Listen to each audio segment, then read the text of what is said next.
Some of you may have your pillow forms created. Some may trying to get it together, all right? There are a lot of little things you could do. So take a look for a moment. Just see a couple of things I'm going to do to the form in order to give it an appearance that it can be softer, okay? Or resemble a pillow. I've seen some students create very realistic looking fabric. Some of them just really turn it into a sculpture. Some of them do very subtle details. So it's up to you. So if you notice with the pin tool, you could just press, kind of create like stitching.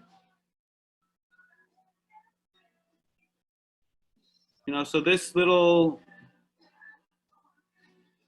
detail lends itself like to the appearance that, you know, it may be stitched together.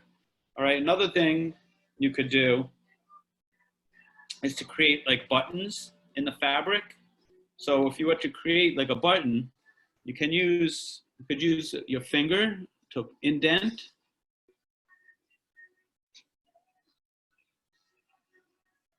And then maybe I'll do another one here. Okay, so you notice when I push down on one side, the other side moves. That's because there's air that's trapped inside. So to create like buttons, you could do an indent and then add a few lines, right, that look like stress points, and then create a little bead like this, and you could score each side, add a little slip, and push that into place.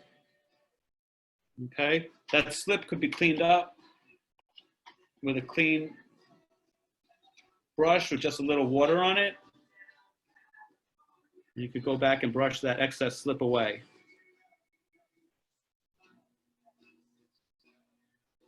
Okay, so there are a lot of ways to add pillow-like features.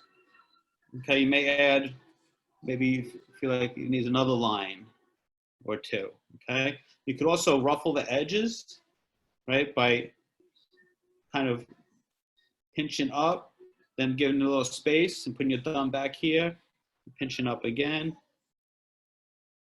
then pinching up again, pinching up again. All right, so you could create like a wavy, like edge. When I do that, sometimes I'll soften it a little more if it started to split with my sponge. Okay. All right, so those are a couple little things you can do along the way. Now, to create images, you can draw them in.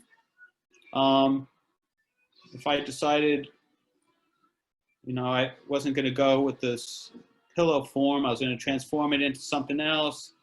I may draw some lines into it. This may become a ladder that's drawn in. If you were to make anything, like say I wanted to create something that sits here. Now, we learned about, right, pinch pots, coil pots, slab construction. Now we're kind of using a form, all right, to build. So if I were to create a pinch pot, let's say, small one,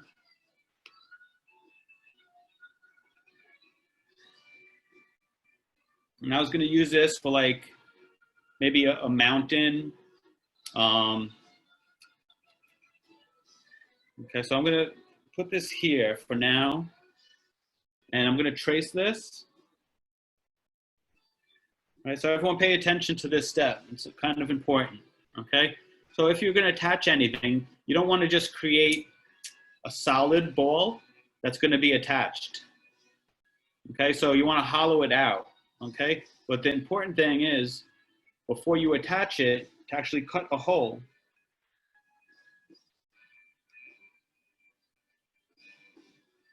Okay, cut a hole, remove that clay, all right?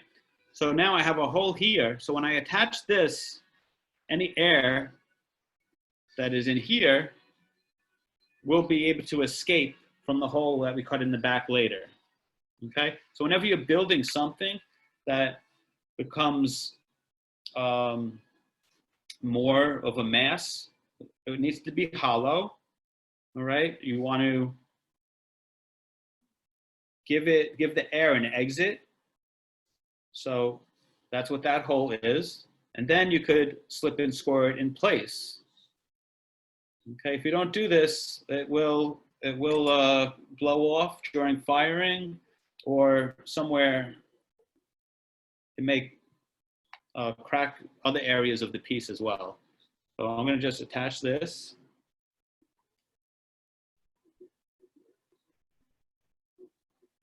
Right, and anything you attach, you know, you can always remove or modify, or if you didn't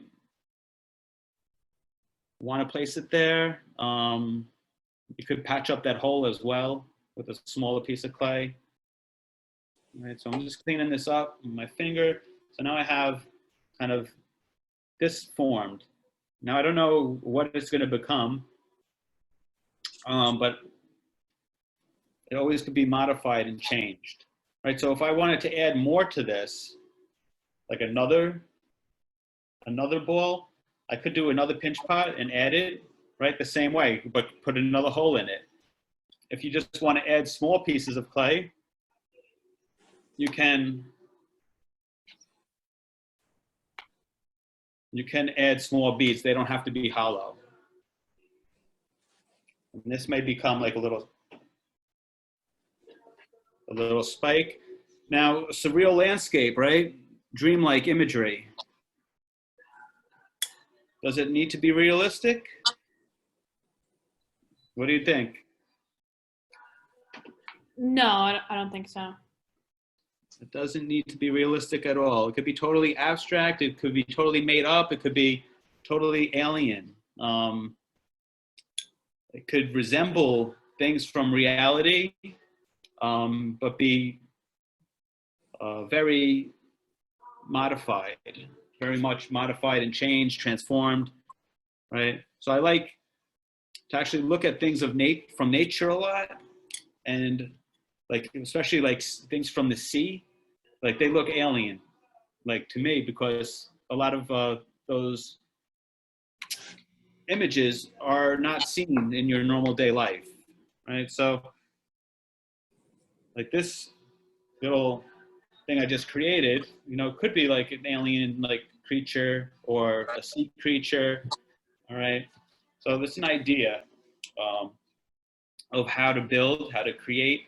If I was to add, like if I wanted to add other pieces, like straight raised lines, you could use coils as well. All right, so I have this coil here. I want to add this piece.